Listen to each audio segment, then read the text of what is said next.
Hello குழந்தைகளே! இன்று நாம் ஆங்கில எழுத்தான ஐ பற்றி கற்கப் போகிறோம். ஐ எழுத்து ஈ என்ற ஒலி உண்டாக்கும். I for ice. ஐஸ் என்றால் பனி. பனி மிகவும் குளிராக இருக்கும். நீர் குளிர்ந்தால் அது பனியாக மாறும். ஐஸ் பனி. I for ice cream. ஐஸ்கிரீம் மிகவும் சுவையான இனிப்பு. வெயிலில் அது உருகிவிடும். எல்லோருக்கும் ஐஸ்கிரீம் பிடிக்கும் அல்லவா? I for insect. இன்செக்ட் என்றால் சிறிய பூச்சி. எறும்பு, பட்டாம்பூச்சி, தேனீ இவையெல்லாம் இன்செக்ட். இவைகளுக்கு 6 கால்கள் இருக்கும். I for iguana.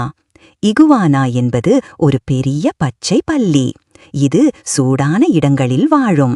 மரங்களில் ஏறி அமர்ந்திருக்கும். I for Island. ஐலண்ட் என்றால் தீவு. நீர் சுற்றி இருக்கும் நிலப்பகுதிதான் தீவு. தீவில் மரங்களும் கடலும் இருக்கும். I for iron. அயர்ன் என்பது துணிகளை சீராக மாற்ற உதவும். சுருக்கங்கள் இல்லாமல் நம்முடைய சட்டையை அழகாக மாற்றும். I for ink. இங்க் என்றால் மை. நாம் எழுதும் பேனாவில் மை இருக்கும். மை இல்லாமல் எழுத முடியாது. நீங்கள் எல்லோரும் அருமையாக கற்றுக்கொண்டீர்கள்.